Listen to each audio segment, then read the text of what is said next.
আমার বয়স যখন ১৪, আম্মা তখন দ্বিতীয়বারের মতো সংসারে পা রাখলেন। নানুর বাসা থেকে যখন বের হলাম আম্মার সাথে, আমার হাতটি ছিল ওই ভদ্রলোকের মুঠোয়। আম্মার ফুফু মানে আমার নানু যখন ভদ্রলোককে বললেন, ওদের সুখে রেখো বাবা, সম্মানে রেখো। ভদ্রলোক কিছু বলেননি, অভয় দিয়ে বলেননি যে হ্যাঁ রাখবো, তবে তার মুঠোয় থাকা হাতটি গাড়িতে বসার পরও ছাড়েননি। উল্টো গাড়িতে ওঠার পর আমার থেকে বছর খানেক ছোট দুটো ছেলে আমার অপর হাত নিয়ে কাড়াকাড়ি করছিল। ফ্যাল ফ্যাল করে দেখা ছাড়া আর কিছু করতে পারিনি। মুখ ফুটে একটা শব্দ উচ্চারণ করতে পারিনি আমি। চুপচাপ মাথাটা সামনের সিটে হেলান দেওয়ার আগেই ছোট একটা কাঁধে স্থান পেয়েছিল ব্যথায় জর্জরিত মাথাটা। আমার বাবা জীবিত ছিলেন, কিন্তু ৯ বছর বয়স থেকে আম্মা একাই আমাকে বড় করেছেন। এই ৫ বছরে কোনো খোঁজ নেননি বাবা। নতুন সংসার, সদ্য জন্মানো ছেলে সন্তানদের নিয়ে বাবা বেশ ভালোই ছিল। যখন ক্লাস 6-এ উঠলাম, বান্ধবীর মায়ের সাথে বাবার অফিসের সামনে প্রতি শনিবার গিয়ে লুকিয়ে থাকতাম। চকলেট ফ্লেভার ছাড়া যখন ভ্যানিলা আইসক্রিম কিনতে দেখতাম, ইচ্ছে হতো চিৎকার করে বলি, ও বাবা, আমি তো এই আইসক্রিম পছন্দ করি না, কেন কিনছো তুমি, কার জন্য? কিন্তু কখনো বলতে পারিনি।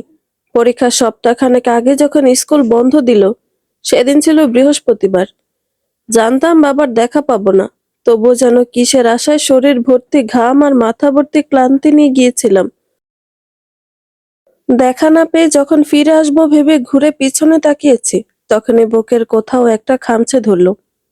বাবার এক হাতে মধ্যবয়সী এক মহিলার হাত, অপর হাতে রয়েছে ছোট্ট আরো একটি হাত। সেদিন একটা ভুল করেই ফেলেছিলাম। দৌড়ে যখন বাবার দিকে যাচ্ছি, অপর পাশে পৌঁছাতে কয়েক কদম বাকি, তখনই চলন্ত রিকশার ধাক্কায় ছিটকে পড়েছিলাম ধুলোয় ভর্তি রাস্তায়। বাবা এসেছিলেন, হাত ধরে উঠিয়েছিলেন, কিন্তু মাথাটা আর বকে টেনে নেননি। আন্টিকে ডেকে হাতে ১,০০০-২,১ টাকা দিয়ে বলেছিলেন হসপিটালে নিয়ে যেতে। ঠিক তখনই হঠাৎ আমার মনে হলো, এই লোকটি আমার অপরিচিত। কেউ হয় না আমার, কেউ না। আম্মা শিখিয়েছেন, অপরিচিত কারো কিছু নিতে নেই। তাই সেদিন ফিরিয়ে দিয়ে এসেছিলাম ওই কাগজের তুচ্ছ দয়া। আদর ভালোবাসার জায়গায় অত তুচ্ছ তাচ্ছিল্য সহ্য হয়নি আমার। সেদিন বুঝেছিলাম, কোনো কারণ ছাড়াই মা কেন সংসার ছাড়ল। পরের দিন বাসায় বড় একটা পার্সেল এসেছিল। চকলেট, চিপস, পুতুল, জামা সহ আমার সব থেকে পছন্দের মাটির ব্যাংকটি। আসার সময় ব্যাংকটি সাথে আনতে দেয়নি আম্মা। প্রত্যেক শুক্রবার বাবা মসজিদে যাওয়ার আগে আমাকে নতুন একটা ১০০ টাকার নোট দিত। ওগুলো তখন নিছকই স্মৃতি আর যন্ত্রণা। ফিরিয়ে দিয়েছিলাম সব, অতি আবেগের মাটির ব্যাংকের ভালোবাসাও ফিরিয়ে দিয়েছি সেদিন। সেদিন ব্যথা নিয়ে বাসায় ফেরার পর নানু সে কি আহাজারি। আম্মা কোচিং সেন্টার থেকে আসবেন সন্ধ্যায়। ততক্ষণ নানুই কাছে থাকবে। দাদা দাদি বেঁচে নেই। নানা নানুকে ছবিতে দেখেছি। আম্মাকে তারা ত্যায্য করেছেন। বড় খালামণি মারা যাওয়ার পর আম্মাই তাদের সম্বল ছিল। আসলে আম্মা ভালো স্ত্রী হতে পেরেছেন, আমার ভালো মা হতে পেরেছেন, তবে ভালো সন্তান বোধহয় হতে পারেননি। বাবার হাত ধরে বাড়ি ছেড়ে যাওয়ার সময়ও হয়তো ভাবেনি যে নানা এমন সিদ্ধান্ত নিবেন। বিয়ের পর দিন থেকে বাবা সত্যি এতিম হলো, মা তখন নব্য সে অনুভূতি পেয়েছিলেন।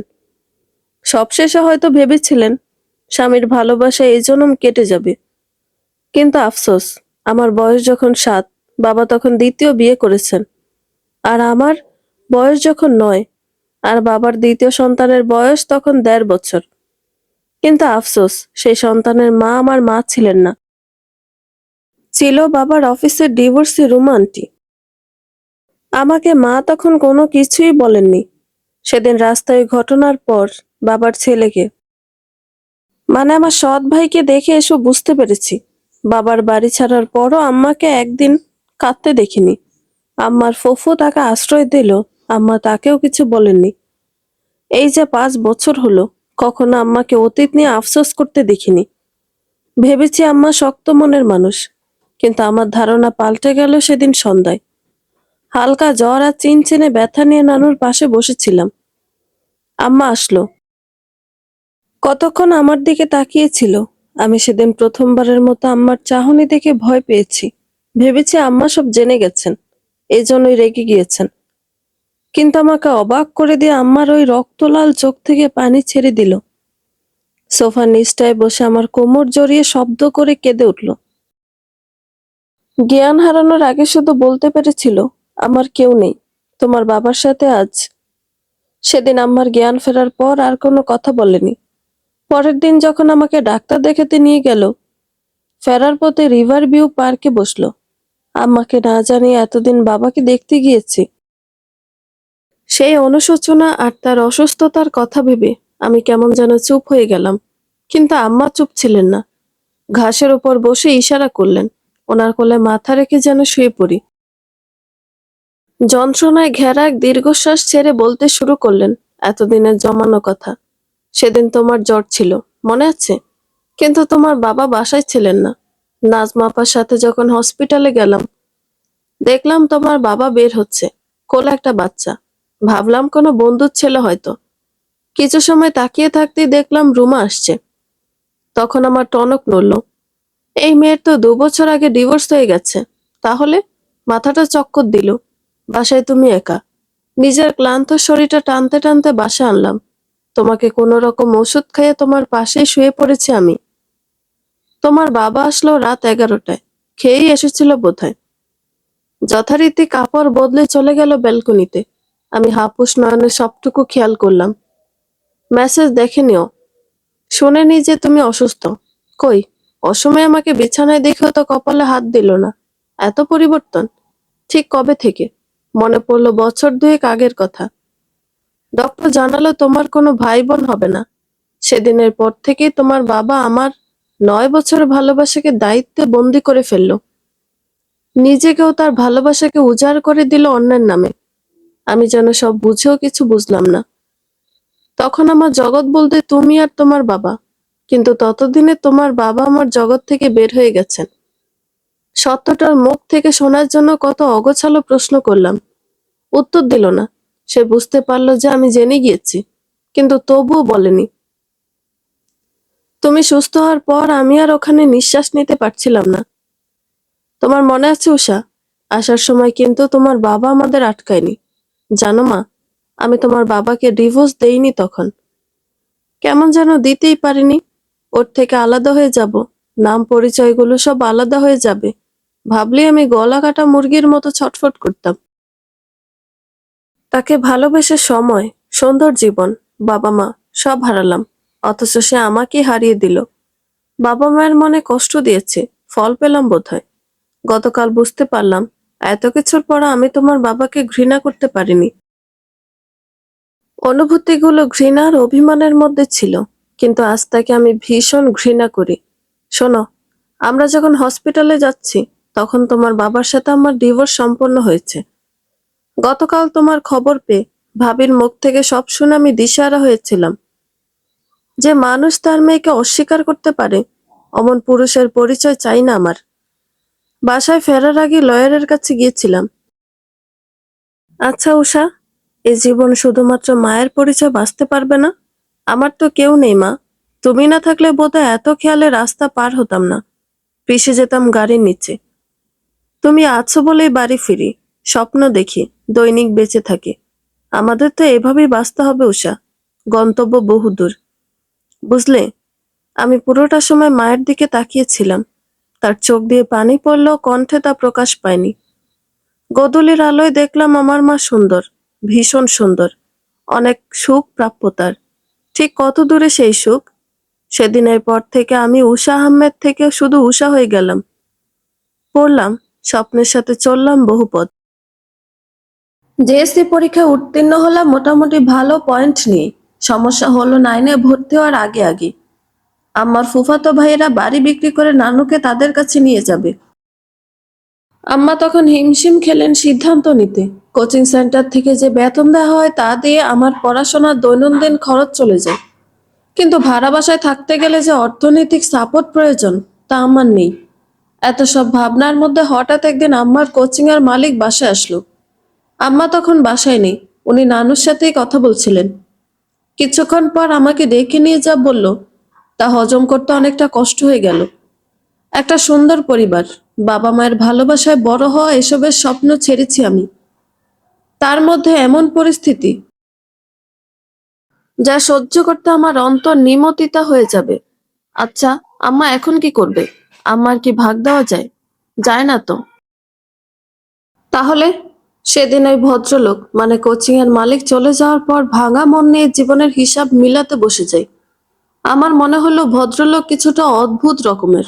প্রথমত, সে বোনের প্রাক্তন স্বামীর জন্য পাত্রী খুঁজছে। দ্বিতীয়ত, মেয়ের কাছে মায়ের বিয়ের অনুমতি চাইছে। আচ্ছা, উনি কি আম্মাকেও এ বিষয়ে বলেছেন? বলেছেন হয়তো, না হলে একদম বাসায় চলে আসলো যে। আম্মা ওনাকে কি উত্তর দিয়েছেন জানি না, কিন্তু আমার কেমন বিরক্ত লাগতে শুরু করলো। ভেবেছি, যা হয়েছে এ পর্যন্তই। বলা হয়ে থাকে সুসময় খুব তাড়াতাড়ি চলে যায়, উড়ে যায় ফানুসের মতো। তেমনই হলো। ওই ঘটনার 9 দিন পর নানুর ছেলেরা চলে আসলো পরিবার সহ। আমাদের রুমটা ছেড়ে দিতে হলো। আম্মা আর আমি আশ্রয় নিলাম চিলে কোঠায়। মন খারাপ হলো অত ভাবিনি। আম্মা তখন প্রাণপণ চেষ্টা করে যাচ্ছে কয়েকটা টিউশনের জন্য। আমরা জীবনটার ম্যাপ যত তাড়াতাড়ি ভেবে ফেলি তেমন হয় না। এক জীবনের শুরু শেষ বুঝতে বুঝতেই সে জীবন শেষ হয়ে যায়। সেখানে আমি আর আম্মা খরস্রোতা নদীতে বৈঠাহীন তরিতে ভাসছি। তারা আসা সপ্তাহখানেক পরের কথা। নতুন স্কুলে ভর্তি হয়ে ফিরতে ফিরতে সন্ধ্যা হলো। এত দৌড়ঝাঁপের মধ্যে আম্মা বড্ড ক্লান্ত। বাসায় ফিরে দেখলাম বেশ কজন মেহমান রয়েছে। আম্মা সালাম দিয়ে আমাকে নিয়ে যখন উপরে উঠছিল, তখন একজন প্রশ্ন করে বসলো যে, এই দুজনকে কি সম্পর্ক এই পরিবারের সাথে? আম্মা পিছু ফিরে পরিচয় দেওয়ার আগে এক মামি উত্তর দিল যে, আমরা কেয়ারটেকার। ওনার মায়ের খেয়াল রাখার জন্য বেতন দিয়ে এতদিন রেখেছিল। আমি অবাক হলেও সেদিকে বেশিক্ষণ তাকিয়ে থাকতে পারিনি। আম্মার দিকে তাকিয়ে দেখলাম চোখ দুটো লাল, এখনই হয়তো পানি ছেড়ে দিবে। আমার হাত টেনে আম্মা কোনো রকম ছাদে আসলো। দরজা লাগিয়ে হাত ছেড়ে দিল আমার। আমাকে বলল ফ্রেশ হয়ে নিতে। বুঝলাম একা থাকতে চাচ্ছে, কিন্তু ততক্ষণে আমি আরো একটা হিসেব মিলিয়ে ফেললাম। আসলে নারীদের জীবনে বেশি নয়, একজন শক্ত মেরুদণ্ডের পুরুষের প্রয়োজন রয়ে গেছে।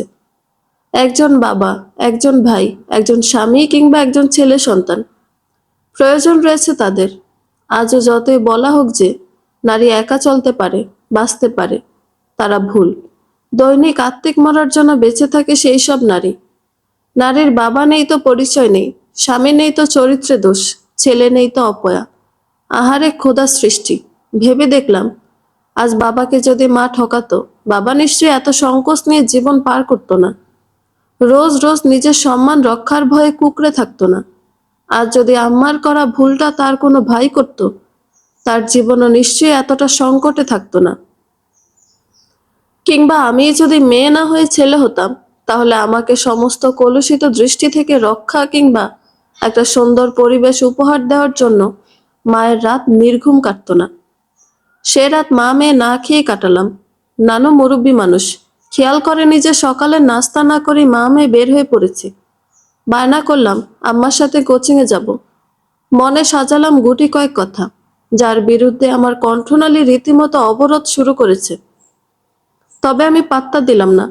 আমার একটু সম্মান আর নিজের সামান্য ভরসার জন্য উদ্গ্রীব হয়ে উঠলাম। মায়ের সামান্য সুখই আমার কাম্য।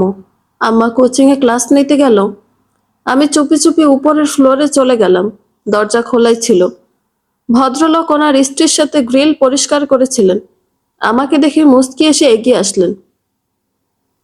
হাত ধরে সোফায় বসিয়ে জিজ্ঞেস করলেন যে, কি হয়েছে? আমার চোখ তখন টলমলে। শুধু ওনার হাত ধরে প্রশ্ন করেছিলাম, আমার আম্মা কি সুখে থাকবে? আমাকে কি একটু আশ্রয় দেবে? সেদিনের পর আমি সপ্তাহ ধরে আম্মাকে অনেক মানিয়ে তার সাথে কোচিংয়ে এলাম, ভদ্রলোকের কথা রাখতে। ও, উনি তো হায়দার আঙ্কেল। এখানে এসে আমি রোজ জানালা থেকে দেখি একজন লোক 2 হাতে 2টো ছেলেকে নিয়ে রাস্তা পার হচ্ছেন। কখনো ঘাম মুছে দিচ্ছেন নিজ হাতে। এই দৃশ্যটুকু দেখতে আমার 9টা পর্যন্ত অপেক্ষা করতে হয়। দেখার সময় ভাবি, আচ্ছা মেয়ে হলেও কি ওদের এত যত্ন হতো? তারপর 40 মিনিট সময় কাটাই নিজের কিছু পড়া পড়ে। নির্দিষ্ট সেই 40 মিনিট শেষ হওয়ার পরে 30 মিনিট আমি খুবই প্রফুল্ল থাকি। এর কারণ রুবায়েদ এবং জুনায়েদ, মিস্টার রাফেজ শিকদারের দুই ছেলে। পড়ালেখা নিয়ে টুকটাক রম্য আলোচনায় বেশ থাকি আমরা। সেদিন বুধবার, নানুকে নিয়ে আম্মার পায়ের কাছে বসে আবদার করলাম, অনুনয় করলাম, নিজের সমস্ত ব্যথাটুকু আম্মার পায়ের নিচে ফেলে একটা সুন্দর জীবন চাইলাম। অভিমানে হলো সেদিন আম্মা মৈন ছিলেন। আচ্ছা, একটা ভরসার হাত আর সামান্য সম্মান কে না চায়? বৃহস্পতিবার হায়দার আঙ্কেল, ওনার স্ত্রী রাফেজ শিকদার এবং ওনার বাবা এসেছিল। কি কথা হয়েছিল তা জানি না, তবে সিদ্ধান্ত হলো শুক্রবার সন্ধ্যায়। জুনায়েদের কোচিংয়ের পর আমরা এবারই ছেড়ে যাচ্ছি। শুক্রবার সন্ধ্যায় সবাই যখন নিচে আলোচনায়, তখন জুনায়েদ রুবায়েত আমার ঘরে আসলো। আমি খেয়াল করলাম ওরা আমাকে নূর আপু বলে সম্বোধন করছে, উষা নয়। হাতে তুলে দেওয়া ব্যাগটা খুলে দেখলাম শুভ্র রঙা আনারকলি। ওদের দিকে তাকাতেই বলল, আব্বু বলেছে নূর মানে আলো, জীবনের শুভ্রতা, তুমিও তো তেমনই। গাড়ি থেকে নেমে যখন বাড়িতে প্রবেশ করলাম, সব যেন স্বাভাবিক। 3 পুরুষের চলন যেন বুঝিয়ে দিচ্ছিল আমরা এবারেরই ছিলাম। উপরে 4টা রুম, 4টা রুমের মধ্যে বেশ ফারাক। আমাকে নিয়ে যাওয়া হলো সর্বদক্ষিণের রুমে। আমি অবাক হয়ে তাকিয়ে থাকতে থাকতে কোনো শব্দে ধ্যান ভাঙল। শব্দের উৎস খুঁজতে কাঁথা সরাতে চিৎকার করে পিছিয়ে গেলাম। আমার চিৎকার শুনে ততক্ষণে ওরাও চিৎকার জুড়ে দিয়েছে, অথচ আমি তখন ফ্যাল ফ্যাল করে তাকিয়ে আছি। চোখ যে আর সহ্য করতে পারছে না। আচ্ছা, আমার ভাগ্য ঠিক কেমন, কতটুকু সুখ আর কতটুকু দুঃখ রয়েছে তাতে। মখমলের কাপড়ে আলো পড়ায় কেমন চিকমিক করছে। বিছানার ঠিক মধ্যখানে এক টুকরো কাপড়ের মধ্যে ছোট্ট একটা বিড়ালের বাচ্চা রাখা, দেখে মনে হচ্ছে বিদেশি। লালচে আলোয় তার বাদামি চোখ জলজল করছে। আম্মা বলেছে রাতে বিড়াল ডাকা মানে হলো জিন ডেকেছে, সেজন্যই সে এমন চিৎকার জুড়েছে। আর তার চিৎকার শুনে সাথের দুজন শুধু সঙ্গ দিয়েছে, এ যেন তাদের আজন্ম দায়িত্ব। উষা যখন ক্লাস 7-এ পড়ে, তখন ক্লাস পার্টিতে সাথের একজন ছোট্ট একটা বিড়াল নিয়ে এসেছিল। আম্মা ব্যস্ত থাকায় তার সাথে আসতে পারেনি। মনের কোণে জমা হওয়া সামান্য মেঘকে ছুটি দিতে সে এসেছিল ব্যালকনিতে। কিছুক্ষণ পর ছোট্ট ডাকে তার ধ্যান ভাঙলে তাকিয়ে দেখে ছোট্ট একটা বিড়াল। কোলে নিয়ে আদর করার জন্য যেই না ধরতে যাবে, অমনি বাচ্চাটা ছুট লাগায়। ওর পিছনে তখন ছুটে যায় সেও। যার মনের মেঘ সবে কেটে এক টুকরো রোদ উঠেছিল, কিন্তু বেশিক্ষণ টেকেনি। কয়েক পা আগাতে সামনে পড়া বিড়ালের মালিক বেশ কথা শুনিয়েছিল তাকে। ওই দিনের পরে বিড়াল নিয়ে মনের কোনো অনুভূতি বাসা বাঁধে, কিন্তু আমার ব্যস্ততা থাকায় ওসব আর বলা হয়নি। কোচিংয়ে জুনায়েদ আর রুবায়েতের সাথে আড্ডার ফাঁকে বলেছিল, এখন তারই প্রতিফলিত রূপ হলো এই ছোট্ট আদরে বিড়াল বাচ্চাটা। আজ থেকে ও রোজ কি মিষ্টি মিষ্টি। রাতের খাবার খেয়েছিল রুমে বসে। খালা এসে খাবার দিয়ে গেছে। তার অভিব্যক্তি দেখে বোঝা গেল খুব একটা সুবিধার হবে না। জুনায়েদ আর রুবায়েত না খেয়ে শুয়ে পড়েছে শুনে তার কিছুটা মন খারাপ হলো। ফ্রেশ হয়ে রোস্টকে নিয়ে বিছানায় যাওয়ার আগে আরো একবার তাকিয়ে দেখেছিল রুমটা, যা তার জন্য সাজানো হয়েছে। আচ্ছা, ঘুম থেকে উঠলেই এগুলো আবার স্বপ্নের মতো পেঁজা তুলো হয়ে উড়ে যাবে না তো? ফজরের নামাজের সময় সে গিয়েছিল জুনায়েদ আর রুবায়েদের রুমে। দুজনকে উঠিয়ে নামাজে বসিয়ে সে নিজেও নামাজ আদায় করেছে। অতঃপর দারুণ এক ভোর উপহার পেল সে। দক্ষিণা বারান্দার মৃদু বাতাস, ধোয়া ওঠা চা, আর সাথে ছিল জুনায়েদ ও রুবায়েদ। রোজ তখনও ঘুমে। দুজনের সাথে সামান্য গল্প শেষে সে জানতে পারল এখানে থাকা ছোট্ট এক বাগান সম্পর্কে। বাড়ি থেকে সামান্য দূরে। সোনার সাথে যেই না সে যাওয়ার অভিপ্রায় ব্যক্ত করলো, অমনি যেন ভাই দুজন রাজি হয়ে গেল। মনে হলো তারা এতক্ষণ উষা রাজি হওয়ার অপেক্ষা করেছিল। এদিকে রাফেজ ও নাজিফাও তাদের ঘরে নামাজ আদায় করেছে। তাদের মধ্যে তেমন কোনো কথা এখনো হয়ে ওঠেনি। এদিকে 8টার দিকে নাজিফাকে কোচিংয়ে যেতে হবে। বিয়ের আগে সে শর্ত দিয়েছে উষার পড়ার খরচ সহ যাবতীয় খরচ সে বহন করতে চায়, এবং সেই জন্য কোচিংয়ের টিচার হিসেবে সে থেকে যাবে। কথা ভেবেই সে কিছুটা উসখুস করছিল। তাকে এমন দোটানা থেকে মুক্তি দিতে রাফেজ নিজেই তার সাথে স্বাভাবিক দু চার কথা বলল। এতে যেন দুজনেই কিছুটা মানসিক শান্তি পেল। কিন্তু নিচে নামার সাথে সাথেই সেই শান্তিটুকু হুড়মুড় করে পালিয়ে গেল। বাচ্চা তিনটা কোথাও নেই। খালার থেকে জানা গেল তারা তাকে কথার জালে ফাঁসিয়ে বের হয়ে গেছে। ইঙ্গিতে বোঝাতে চাইল দোষ উষার, না হলে এতদিন তো ছেলে দুটো এমন করেনি। নিজেদের চিন্তার মধ্যে এমন কথা শুনে রাফেজ বিরক্ত হলো। নাজিফা অসহায় বোধ করলো। সে তো মেয়েটাকে চিনে। এদিকে রাফেজকে কিছু বলতে না দেখে সে ভেবেই বসলো রাফেজ হয়তো খালার কথায় বিশ্বাস করেছে। কাজের বাহানায় খালা সরে যেতে রাফেজ নাজিফাকে খালার স্বভাব সম্পর্কে জানালো। এও বলে দিল যে বহুদিন ধরে আছেন উনি, বয়স হয়েছে, কোনো কথা বলে ওনাকে কষ্ট না দেওয়াটাই বরং ভালো। সব শুনে নিজেকে কিছুটা হালকা মনে হলেও বাচ্চাগুলোর জন্য চিন্তা রয়েই গেল। এদিকে তিনজন বাড়িতে ফিরল আরো প্রায় মিনিট 20 পর। পা টিপে টিপে বাড়িতে পা রাখতেই তাদের আতঙ্ক আরো বেড়ে গেল। যতটা সময় বাগানে ছিল কিংবা রাস্তায় তাদের কোনো চিন্তা ছিল না, কিন্তু বাড়ির গেটে পা রাখতেই যত সব চিন্তা আর ভয় একসাথে মাথার মধ্যে কিলবিল করা শুরু করলো। কিচেনে নাজিফা খাবার পরিবেশন করার জন্য রেডি করছেন এবং ড্রয়িং রুমে বসে আছেন রাফেজ শিকদার। ভয়ে সবার মুখে চুপসানো। উষা কিছুটা স্বাভাবিক থাকলেও ভিতরে ভীষণ অস্বস্তিতে ভুগছে। লোকটার সাথে কথা বলা প্রয়োজন, কিন্তু কি বলবে সে? কি বলে সম্বোধন করবে? বাবা? ওহো, আর ডাকবে না সে। তাহলে আব্বু? ডাকাই যায়। জোনায়েদ আর রুবায়েত ডাকে পাপা। সে না হয় আব্বু ডেকে নিজের আলাদা অবস্থানটুকু বজায় রাখুক। কারো মুখে আব্বু ডাক শুনে এবার চোখ দুটো উপরে তুললেন রাফেজ। সামনে তাকাতেই দেখলো দুপাশে বেনি করে মাথায় ওড়না ঝুলানো উষাকে। তার ঠিক পেছনে কচ্ছপের মতো মাথা দেখা যাচ্ছে দুই সুপুত্রের। উষাকে দেখে এই মুহূর্তে মনে হচ্ছে সে ভাইদের বাঁচাতে এসেছে, কিন্তু আসল ঘটনা হলো সব থেকে বেশি ভয় সেই পাচ্ছে। নিজেদের বাঁচাতে ঠিক কি বলবে ভেবে না পেয়ে উষা খুবই ক্ষীণ স্বরে বলে উঠল, আব্বু, আমরা ওই সকালের বাতাস খেতে এবং হাঁটার জন্য গিয়েছিলাম। রোজও ফুল আনতে বলেছিল, তাই বাগানে একটু গিয়েছিলাম ওই ফুল আনতে। এখন যাই, ফ্রেশ হয়ে আসি। এদিকে রোজ ফুল আনতে বলেছে শুনে রাফেজ, জুনায়েদ ও রুবায়েত একই সাথে হেসে উঠল। ওদিকে রান্নাঘরে থাকা নাজিফা মেয়ের দিকে হতাশ হয়ে তাকিয়ে রইল। অল্প আহ্লাদে যে তার মেয়ে আবার আহ্লাদি হয়ে পড়েছে, পাছে আবার কি হয় কে জানে। খাবার খেয়ে এক গাড়িতে তারা সবাই গন্তব্যের জন্য উঠে পড়েছে। বাড়ির তিন বাচ্চা যদিও ছুটি চেয়েছিল, কিন্তু নাজিফা না করেছে। বাধ্য হয়ে স্ত্রী সহ তিন বাচ্চা নিয়ে বের হয় রাফেজ শিকদার। পথের মধ্যে সব ঠিক থাকলো, হঠাৎ উষার কান্না দেখে ব্রেক কষে রাফেজ। কি হলো মেয়েটার? এই তো কিছুক্ষণ আগেও খুশি ছিল। এদিকে নাজিফাও যেন আশ্চর্য হয়েছে। জুনায়েদ, রুবায়েত একই স্বরে নূর আপু বলে ডেকে যাচ্ছে। সবার কথায় কান্না থামলে এখনো ফুফিয়ে উঠছে সে। এদিকে নাজিফা বলায় গাড়ি আবার চলতে শুরু করে গন্তব্যের উদ্দেশ্যে। 5 মিনিট পরেই গাড়ি থেমে যায়। সবার সাথে নেমে উষা চারপাশের পরিবেশ দেখতে ব্যস্ত। কি সুন্দর সব! স্নিগ্ধ আকাশ আর চোখ ধাঁধানো সবুজের বাহার।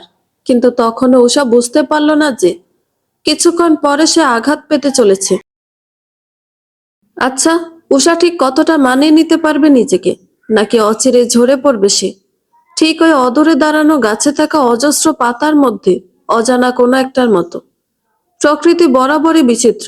সৃষ্টিকর্তা যেন তাকে সব দিয়ে তৈরি করেছেন। হাজারো মন খারাপ উবে যায় সামান্য দক্ষিণা বাতাসে, কিংবা ভোরের রাঙা আকাশে উঠতে থাকা কয়েকটা ফিঙে দেখে। কিছুক্ষণ আগে সে রাস্তায় একজনকে দেখেছে।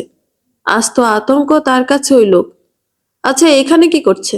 বেড়াতে এসেছে, নাকি নিজের বাড়ি এখানে? নাইনে পড়া উষা বরাবরই নাজুক প্রকৃতির।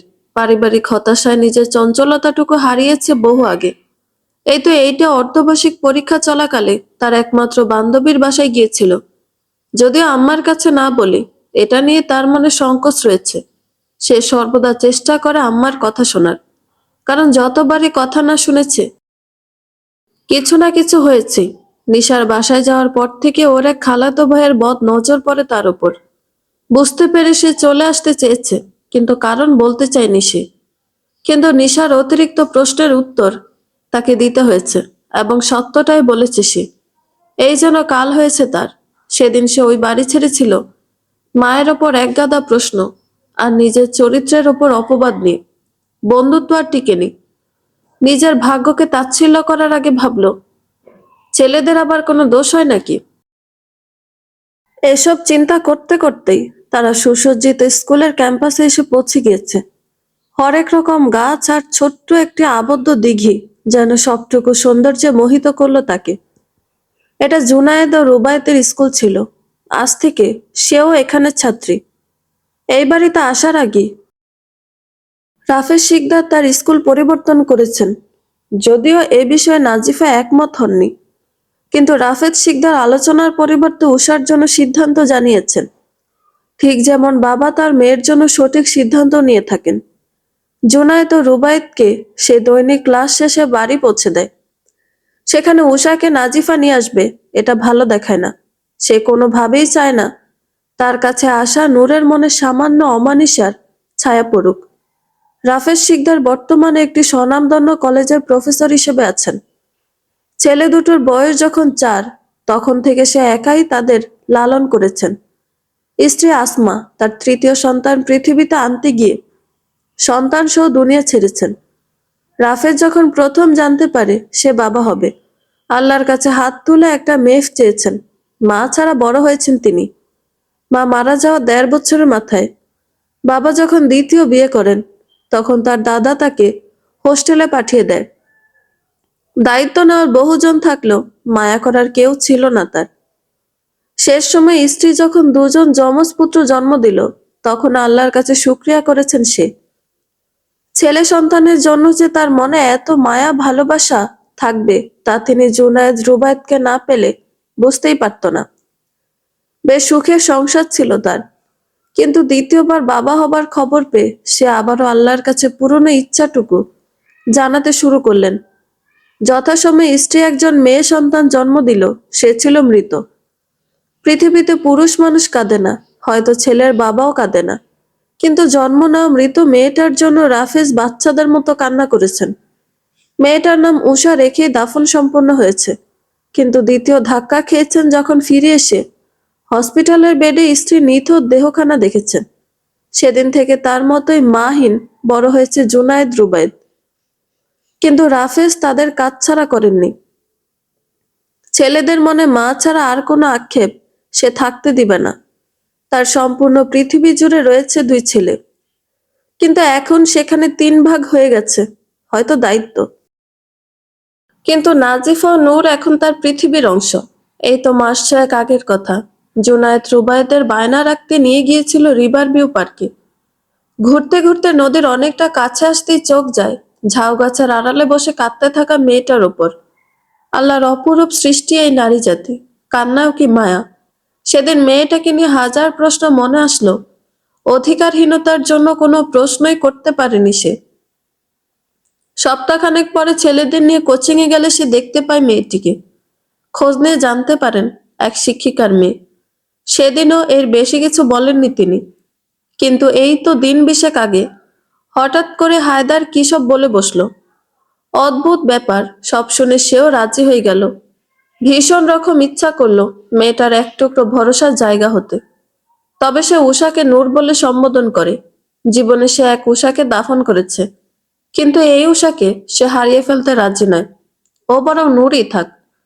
ছেলে মেয়েদের স্কুলে দিয়ে দুজনেই কর্মক্ষেত্রে চলে গিয়েছে। আজ দুপুরে রাফেজ চাইলেও ওদের বাসায় পৌঁছে দিতে পারেনি। জরুরি মিটিং ছিল কলেজে, খালা গিয়ে নিয়ে এসেছে বাচ্চাদের। দুজনে বাড়িতে ফিরে একসাথে। বাচ্চারা পড়াশোনা করছে ভেবে ওদের আর ডাকলো না। কিন্তু রাতের খাবার সময় যখন কাউকে দেখা গেল না, তখন খটকা লাগলো। কয়েক ডাকের পর ছেলে দুটো আসলেও মেয়ের অনুপস্থিতিতে নাজিফা চিন্তিত হলেন। এদিকে ছেলেদের মুখের দিকে তাকিয়ে রাফেজ হতভম্ব। দেখেই মনে হচ্ছে অনেকটা সময় ধরে কান্না করেছে। কি হয়েছে ওদের? আর চুপ থাকতে না পেরে নাজিফা মেয়ের কথা জিজ্ঞেস করতেই ছেলে দুটো আবার ফুফিয়ে উঠল। একই স্বরে বলে উঠল, নুরাপু কথা বলছে না, ব্যালকনিতে বসে আছে। এত ডাকছি তাও কথা বলছে না। বাবা, আমরা তো আপুকে বিরক্ত করিনি। আপু কথা বলছে না কেন? এদিকে মেয়ের বিষয়ে এমন কথা শুনে বোকার মতো দৌড়ে উপরে উঠতে লাগলো নাজিফা। পিছন থেকে খালা তার মেয়ের বিষয়ে যা বলছে তা শুনে মেজাজ খারাপ হলো, পাত্তা দিল না সে। এদিকে রাফেজ নিজেও যেতে যেতে ভাবলেন, কি কি হয়েছে স্কুলে, কে কি বলেছে? আচ্ছা, ওর কান্নার পিছনে কি আমার কোনো দায়িত্বহীনতা দায়ী? একজন নারী ডিভোর্স মানেই যেন তার দোষ, হয় সে চরিত্রহীনা নতুবা স্বামী বেঁধে রাখতে অক্ষম। আচ্ছা, মানুষ কি বেঁধে রাখা যায়? যেখানে মায়ার বাঁধন, আত্মার সম্পর্ক ছিন্ন হয়ে যায়, সেখানে কোন বাঁধনে মানুষ আটকায়? আমাদের সমাজে বহু আগ থেকে এরকম চিন্তাধারা রয়েছে, কিন্তু দিন যুগ সভ্যতা সব পাল্টালো, পুরুষতান্ত্রিক সমাজের পরিবর্তন আজও হয়নি। সমাজে নারীর কথার মূল্য নেই, নেই কোনো বিচার। ধর্ষণ করলে সে দোষ আজও মেয়েদের, পরকীয়া করলে বলা হয় ওসব পুরুষের মুদ্রা দোষ। একটু মানিয়ে নিলে হয়, দ্বিতীয় বিয়ে করলে বলা হয় সক্ষম পুরুষ। কিন্তু এই ঘটনার পিছনে থেকে যাওয়া এক নারীর ত্যাগ, এক জীবনের সম্মান, সবটুকু যে হারিয়ে যায় তা যেন আজও সবার অলক্ষ্যে। নতুন স্কুল, নতুন পরিবেশ, মুখগুলো সব নতুন। বিজ্ঞান বিভাগের নতুন ছাত্রী হিসেবে উষাকে ডাকা হয় টিচার্স রুমে। সকল শিক্ষকদের সাথে পরিচয় করিয়ে তাকে দেওয়া একটা ফরম। টিচার্স রুমের বাহিরে বসে ফরম পূরণ করে তার আসতে সময় লেগেছে 10 মিনিটের মতো। কিন্তু রুমে প্রবেশের আগে আব্বুর নাম শুনে একটু দাঁড়ায় সে। এটা অন্যায় যেন কৌতূহল নিয়ে সে দাঁড়িয়ে থাকে, শুনতে থাকে বিষয়ের মতো কিছু বাক্য। তাদের ধারণা মতে নাজিফার সাথে রাফেজের হয়তো আগে থেকে সম্পর্ক ছিল, যেহেতু রাফেজের ছেলেদের কোচিং এ বসেই পরিচয়। হয়তো সেই সম্পর্কের জেরে উষার বাবাকে ছেড়ে এসেছে। লোভ, লালসা, পরকীয়ার মতো জঘন্য শব্দগুলো উষা নিজের মায়ের সম্পর্কে শুনল। সদ্য সম্মানীয় পিতৃতুল্য মানুষটার ব্যক্তিত্বের ওপর প্রশ্ন তুলল এই লোকগুলো। অথচ এরা কারা? শিক্ষক এবং শিক্ষিকা, ছাত্রছাত্রীদের স্বপ্নদ্রষ্টা। সঠিক মানুষ তৈরির কারিগর বলা হয় শিক্ষকদের, কিন্তু জানাশোনা ছাড়া কেমন অপবাদ দিল। আচ্ছা, দিলই যখন, তখন মায়ের সাথে বাবার কথা কেন বলল না? বাবা পুরুষ, তাই? উষার মুখে সবটা শুনে নাজিফা কেবল তাকিয়ে রইল। এগুলো সে উঠতে বসতে প্রায়ই শোনে, অভ্যাস হয়ে গেছে। উল্টো কেউ একদিন না বললে সেটা তার কাছে অস্বাভাবিক লাগে। রাফেজ কেবল দীর্ঘশ্বাস ছাড়ল, অপেক্ষা করলো পরবর্তী দিনের। মেয়েটার সাথে কথা বলা প্রয়োজন। এখনো বোধহয় ভরসা করতে পারেনি। উষার দিকে তাকিয়ে ডাকলো, নূর। জি আব্বু। পাছে লোকে কিছু বলে, কবিতাটা পড়েছো তুমি? জি পড়েছি। 3 বেলা ভাত খাওয়ার মতো করে কিছু মানুষের দৈনন্দিন জীবনের কাজ হলো অন্যকে নিয়ে আলোচনা করা। কিন্তু সমস্ত আলোচনা সমালোচনা পিছনে ফেলে আমাদের এগিয়ে যেতে হবে। তোমাকে অনেক বড় হতে হবে। প্রত্যেকটা পদক্ষেপে বাধা পাবে, কিন্তু কখনো সেগুলো সরাতে হবে, পাশ কাটিয়ে যেতে হবে, কিংবা কখনো সেটা গ্রহণ করে সঙ্গে নিয়ে চলতে হবে। তুমি যখনই থেমে যাবে তখনই আঘাতপ্রাপ্ত হবে। যারা আমাদের ভালোবাসে না তাদের কথায় আঘাত পাওয়া, সেগুলো ভাবতে থাকা আমাদের জন্য নিছকই সময় নষ্ট। তার উদ্দেশ্য তোমাকে আঘাত করা, ভেঙে দেওয়া। কিন্তু তোমাকে ভাঙলে চলবে না, তাহলেই তাদের উদ্দেশ্য সম্পন্ন হয়ে যাবে। Just think about your dream, focus on it, you are all with you Sunshine.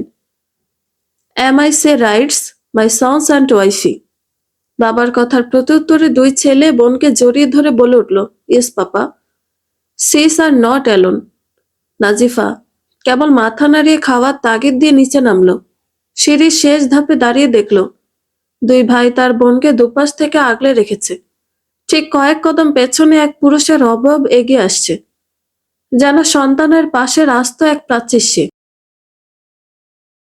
পরের দিন সকালে যথাসময়ে 3 সন্তান নিয়ে উপস্থিত হয় রাফেজ। কোচিং এর তাড়া থাকায় আগেই চলে গিয়েছে নাজিফা।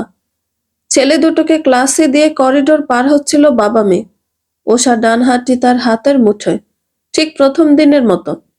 সামনে দিয়ে হাঁটা কিংবা অতিক্রম করা প্রত্যেকে রাফেজকে সম্মান করছে, সালাম দিচ্ছে।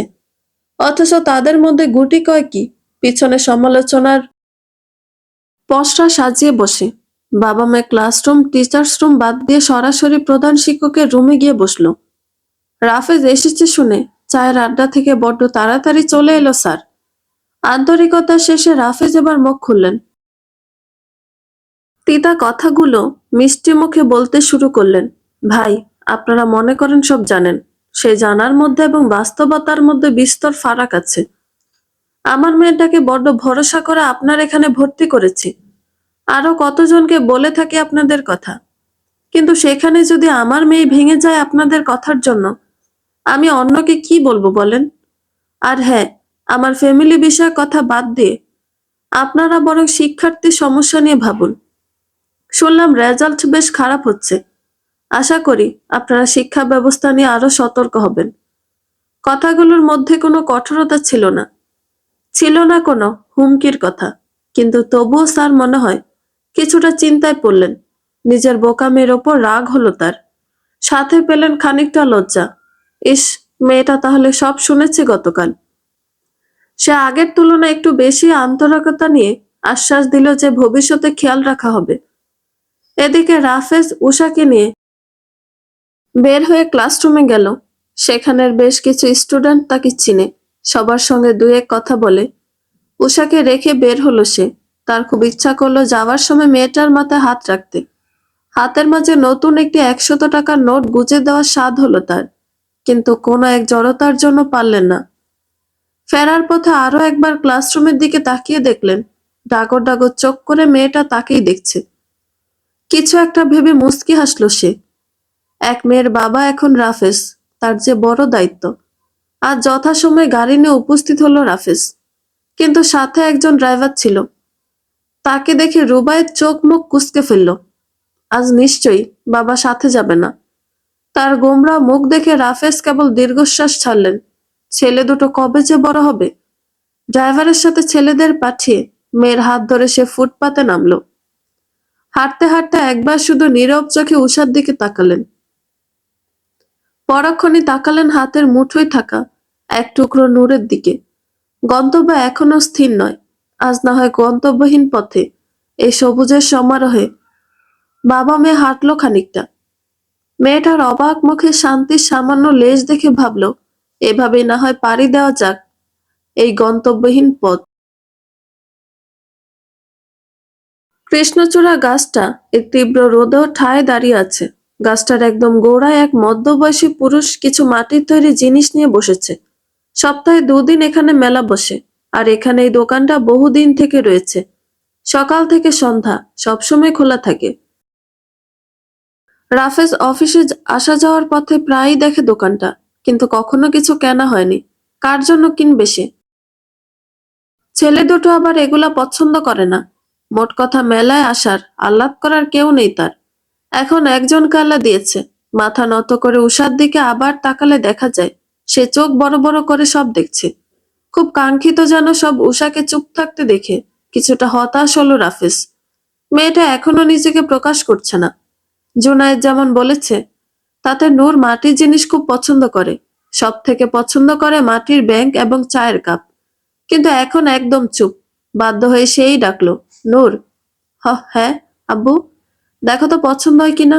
সবার জন্য কি নেওয়া যায় বলো তো। আব্বু, ভাইয়েরা কি পছন্দ করে আমি তো জানি না। আপনার কথাও জানি না। আর আম্মা তো সেই বলবে কিছু আনবি যখন তখন প্লেট গ্লাস আনতি, সাজিয়ে রাখতাম। সেই প্লেট গ্লাস নিয়ে পড়ে থাকবে। হুহ। নূরের কথা বলার ধরন দেখে এবার হেসে ফেললো রাফিস। এই যে খালা যখন তার ছেলেদের এমন বলে যে শোকেস থেকে কোনো প্লেট গ্লাস নিবে না, তখন তারাও এমন বিরক্ত হয়। তার মনে হলো আসলে প্রত্যেকটা প্রাপ্তবয়স্ক নারী একটা সময় সংসারকেই সব ভাবে, গোপন কোনো রত্নের মতো 2 হাতে আগলে রাখে।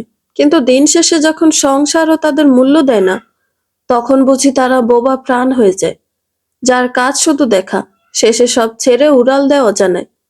নূরকে চোখের ইশারায় আবার কিছু নিতে বলল সে। দেখলো মেয়েটা বেছে বেছে চায়ের কাপের সেট নিচ্ছে, খালার জন্য পান সাজানোর প্লেট নিয়েছে, কিন্তু নিজের অতি পছন্দের মাটির ব্যাগ নিতে দেখা গেল না তাকে। রাফেজ কেবল দীর্ঘশ্বাস ছেড়ে একবার মস্ত আকাশের দিকে তাকালো। টুকটাক খাবার কিনে নূরকে নিয়ে রাস্তায় এলো সে। দেখা গেল গাড়ি নিয়ে ড্রাইভার এসেছে। মেয়েকে গাড়িতে বসিয়ে কিছুক্ষণের জন্য উদাও হলো সে। যখন ফিরে আসলো হাতে তখন একটা প্যাকেট, কিন্তু কি তা বোঝা গেল না। নূর কেবল দেখলো আর ভাবলো, কি জানি কি আছে, হবে হয়তো কারো এক মুঠো ভালোবাসা জমা রাখার একটি ব্যাংক। রোদের প্রখরতা তখন ক্ষীণ, ধুলো উড়িয়ে চলতে থাকা গাড়ির জানালা দিয়ে নূরের দৃষ্টি তখন বাহিরে। মুখটা মলিন, চোখে পানি না থাকলেও ভিতরে ভিতরে সে ভেঙে যাচ্ছে।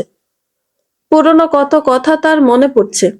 আধো অন্ধকারে বাবা মায়ের হাত ধরে সে রাতের শহর দেখেছে, একসাথে আইসক্রিম খেতে খেতে মায়ের প্রতি বাবার ভালোবাসা দেখেছে। মানুষ তার শিকড় ভুলতে পারে না, যেভাবে পারে না এই মা মাটিকে ভুলে থাকতে। সেসব শুধু সুষমের স্বপ্ন যেন। আজকাল তার মনে হয় তার জন্মটুকু হয়েছে কেবল স্মৃতি তৈরি এবং বহনের জন্য। আচ্ছা, তার বর্তমান গন্তব্যে তার থাকার মেয়াদ কতদিন? আবার কতদিন পর এবারই ছাড়বে সে? বাবা মেয়ে বাড়ি ফিরে তখন প্রায় বিকেল। একসাথে খাবার খেয়ে যার যার রুমে চলে যায়। নাজিফা আসবে আরো ঘন্টাখানেক পরে। জুনায়েদ, রুবায়েত তারাও ঘুমে। এসব ভাবতে ভাবতে নূরও ঘুমে আচ্ছন্ন হয়ে গেছে। সজাগ শুধু রাফেজ, যে আলমারির এক কোনায় দুটি মাটির তৈরি ব্যাঙ রাখতে ব্যস্ত। এখানে সে কারো স্বপ্ন জমাবে, আজ দায়িত্ব তো কাল ভালোবাসা। তার নূর বরং ভালোবাসাই মুড়িয়ে থাকবে, এবং সে রাখবে। সন্ধ্যায় যখন সবাই ড্রয়িং রুমে, তখন উপর থেকে চায়ের কাপে সেট নিয়ে দৌড়ে নামলো উষা। তার দ্রুত পায়ের শব্দ শুনে সেদিকে সবাই তাকালো। নাজিফা মেয়ের হাতে থাকা প্যাকেটের দিকে তাকিয়ে আছে। পাশে ছেলেদেরও এক অবস্থা। ব্যতিক্রম শুধু রাফেজ ও খালা। খালা আজ আর কিছু বলেনি। বিকেলে খাবার খাওয়ার সময় মেয়েটা চুপি চুপি তার রুমে গিয়ে পান সাজিয়ে রেখে এসেছে। সাথে রেখে এসেছে হাঁটু ব্যথার একটা মলম। তারপর থেকে তার আর তাচ্ছিল্য করে কথা বলতে ইচ্ছে হয়নি। ও বরং এভাবেই খুশিতে থাক। এদিকে মেয়ের হাতে মাটির জিনিস দেখে ধমকে উঠল নাজিফা। এভাবে আসার কি আছে, যদি পড়ে যেত? তা দেখে রাফেজ এবং নূরের ভাইয়েরা বেজায় বিরক্ত হলো। এত ধমকের আছেটা কি? আরো কিছু বলার আগে রাফেজের দিকে তাকিয়ে নাজিফা সরে গেল। মেয়েটা যেন ভাগ হয়ে গেছে, কিছুই বলা যায় না। টু শব্দটি করলে আর জুনায়েদ, রুবায়েতের দিকে তাকানো যায় না। পর মুহূর্ত থেকে তাকে যেন কেউ চিনেই না। হায় কপাল! সেদিন সন্ধ্যায় বেশ চায়ের আড্ডা জমলো। চা খাওয়া শেষে রাফেজ নূরকে বলল রোজ সন্ধ্যায় তাকে এই কাপে চা দিতে। মাথা নেড়ে ভাইদের নিয়ে সে সরে পড়ল ছাদের উদ্দেশ্যে। আজ বৃহস্পতিবার, কাল তাদের মহা আনন্দের দিন।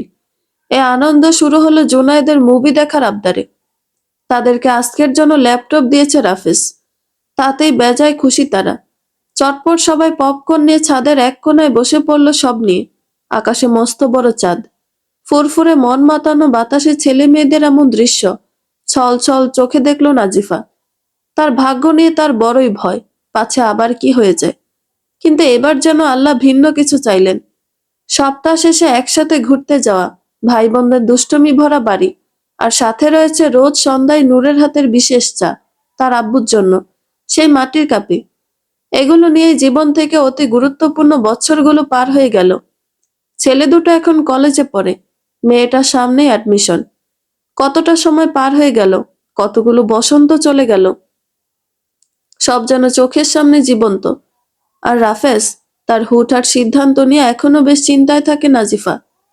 লোকটা দিনে 6 ঘন্টা ঘুম আর 5 ঘন্টা ডিউটি বাদে বাকি সময় সন্তানদের কথা ভাবতে ভাবতেই প্রেশার হাই করে ফেলে।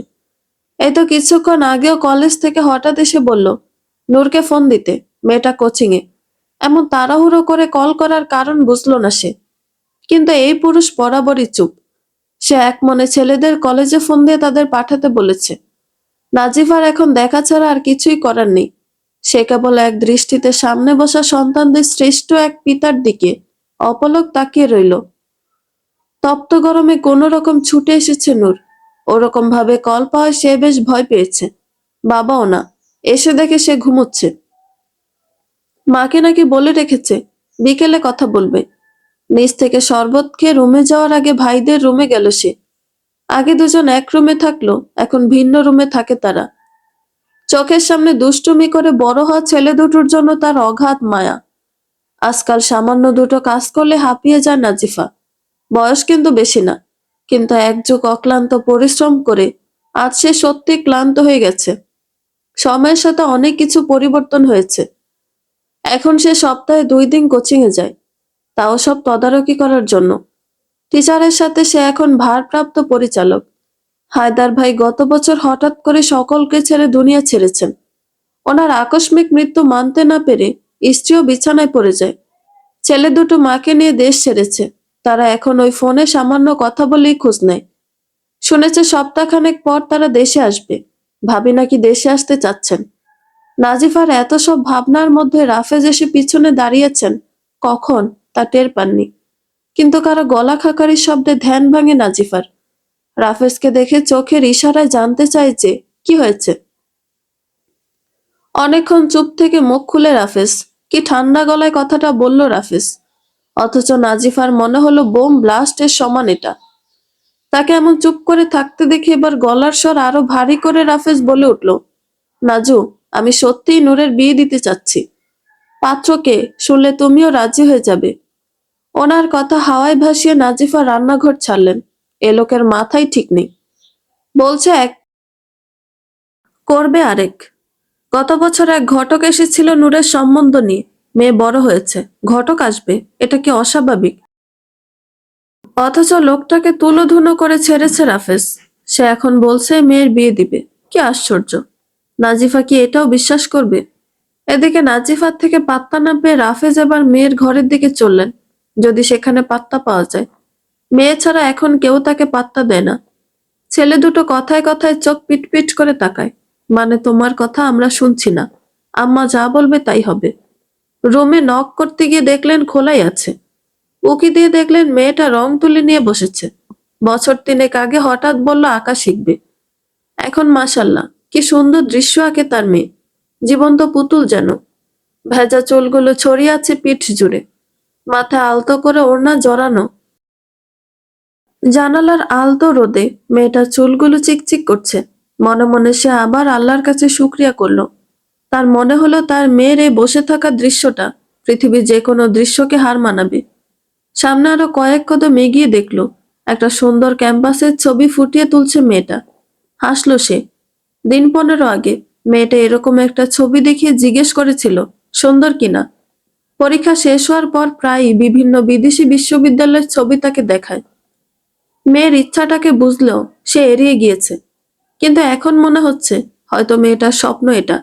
কিন্তু কোথাও যেন একটা ভয় থেকেই যায়। মেয়ে মানুষ, ভিন্ন দেশ, কিভাবে নিজেকে টিকিয়ে রাখবে? সেখানে নূর বাপ ভাইয়ের আদরে বিড়াল হয়ে গেছে, সে কিভাবে টিকবে? এতগুলো দিন এসব চিন্তা করলো গতকাল হায়দারের স্ত্রীর সাথে কথা বলে সে কিছু একটা ভেবেছে। ভাবি নিশ্চয়ই তার কথা ফেলে দিবেন না।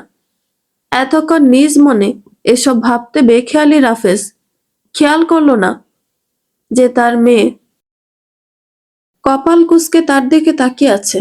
নূরের দিকে খেয়াল করতে সে বোকা হাসলো। জিজ্ঞেস করলো খাবে কখন। আব্বুর ওরকম ছাড়া ছাড়া কথা দেখো নূর কিছু বলল না। বুঝে নিল গভীর কিছু ভাবছে, কিন্তু কি ভাবছে তা ঠাওর করতে পারলো না। বুঝলে হয়তো এখনই আকাশ জমিন জুড়ে চিৎকার পারত সে। জুনায়েদ রুবায়েত আসলো দুটোর দিকে। এসে গলা ফাটিয়ে বোনকে ডাকছে। মেলায় গিয়েছিল তারা সবার সাথে। বোনের জন্য বেশ কিছু জিনিস এনেছে। এখন দুজনে পাল্লা দিচ্ছে কে আগে দেখাবে আপুকে। তাদের সম্পর্কটা এখন তুমি থেকে তুইতে এসেছে। নূর তাদের থেকে বছর দেড়ের বড় মাত্র। ডাকতে ডাকতে কখন থেকে যে আপু তুমি রেখে তুই বলা শুরু করলো খেয়ালই নেই। নূর নেমে দুজনকে নিয়ে ফ্লোরে বসলো। চোখ বন্ধ করে দুহাত বাড়িয়ে দিল। এটা দেখে দু ভাই হতাশ, মানে আপু বুঝে গেছে। একজন এগিয়ে দিল একটা ঝুমকো সেট, তো আরেকজন এগিয়ে দিল চুড়ি। রুবায়েতের নূপুর পছন্দ হয়েছিল, কিন্তু আপু নূপুরের শব্দ পছন্দ করে না। হাসি মজা করে খাওয়া শেষ করলো প্রত্যেকে। খালা গত বছর গ্রামে চলে গেছে। মাটির টান আর কতদিনই বা ভুলে থাকা যায়। রাফেজ প্রত্যেক মাসে তার ওষুধের খরচ পাঠিয়ে দেয়। আর নাজিফা ওনার পোশাক খাবারের দিকটা দেখে। এসব ভাবনার মধ্যে রাফেজ সবার দৃষ্টি আকর্ষণ করার জন্য গলা খাকারি দিল। নূর এবং নাজিফা স্বাভাবিক থাকলো। দুই ছেলে ভ্রু কুঁচকে তাকালো। তা দেখে কিছুটা থতমত খেলো। রাফেজ স্বাভাবিক থাকলো। বাবা হয়েছে সে। বাবাদের দায়িত্বের কাছে অনেক সময় ভালোবাসা হেরে যায়। সবার দিকে দ্বিতীয়বার তাকিয়ে মুখ খুললেন সে। তোমাদের মায়ের সাথে কথা হয়েছে। এখন তোমাদের মতামত জানতে চাচ্ছি। আমি নূরের বিয়ে নিয়ে ভাবছি। তোমাদের মতামত কি? নূর যথাসম্ভব স্বাভাবিক থাকলো। সে তখনই বুঝেছে এমন কিছু হবে হয়তো, কিন্তু তার দুই ভাই তার না দেওয়া চিৎকারটা অবশেষে দিয়েই ফেললো। অসম্ভব! এমন চিৎকার শুনে রাফেজ কেবল হতাশ হলো। কবে বড় হবে এরা? কিছু মানুষের অদ্ভুত দৃষ্টিভঙ্গি আর কথার জন্য যে অপর দিকের মানুষটা ভেঙে পড়তে পারে, তা যেন তারা জানেই না। সমাজে বলা হয় সৎ কখনো আপন হয় না। আচ্ছা, আমরাই বা কতজন সৎকে আপন মনে করতে পারি? আপনার সৎ মা আপনাকে আপন ভাবে না, বেশ, তবে আপনি আপনার সৎ মাকে ঠিক কতটুকু আপন ভাবেন? যে কথাটা আপনার মা বললে শাসন মনে হয়, সেটা সৎ মা বললে অত্যাচার মনে হবে। মোট কথা, আমরা অপর দিকের মানুষটাকে চাইলেও বুঝতে পারি না। যুগ যুগ ধরে এমনটাই হয়ে এসেছে। নূরের রেজাল্ট বের হওয়ার পর রাফেজ বাসায় ছোট একটা অনুষ্ঠানের আয়োজন করেছিল। এই তো বাচ্চাদের বন্ধুরা, সাথে অভিভাবক ছিলেন। তার কয়েকজন বন্ধু এসেছিল, আর নাজিফার এসেছিল দূর সম্পর্কের এক বোন। নূরের পরীক্ষা সপ্তাহখানেক আগের কথা। বাড়ির পিছনের দিকে কয়েকটা ফলজ গাছ রয়েছে। তিন বিচ্ছু মিলে সেখানে গিয়েছিল ফল খেতে। ছেলে দুটো তার বড়ই ভীতু। সাহসী হলো নূর। তো সেই কথা মতো সে গাছে উঠল। ফল ভাইদের দিল, নিজেও খেলো। অল্প টক বড়ই যেন একটু বেশিই ভালো লাগলো খেতে। হয়তো মন প্রফুল্ল তাই। কিন্তু নামার সময় বাঁধল বিপত্তি।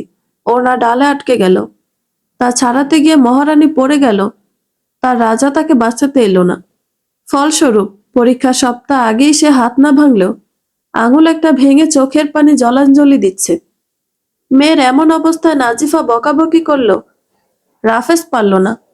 উল্টো যথাসম্ভব চেষ্টা করলো মেয়েটা যেন শান্তিতে পরীক্ষা দিতে পারে সেই ব্যবস্থা করার। তো এত কষ্ট করে দেওয়া পরীক্ষা দেওয়ার পর রেজাল্ট যখন ফার্স্ট ক্লাস হলো, রাফেজ তখন আকাশসম খুশি। আর সেই খুশিটুকু ভাগ করে নিতেই সে এই ঘরোয়া আয়োজন করেছিল। কিন্তু ওই যে মানুষ জবান। খাওয়া দাওয়া শেষে বাচ্চারা ছাদে আড্ডা দিতে চলে গেল। বড়রা বসলো তাদের অভ্যস্ত আলোচনায়। এক পর্যায়ে কথা উঠল যে নূর এখন কি ভাবছে, কি করবে।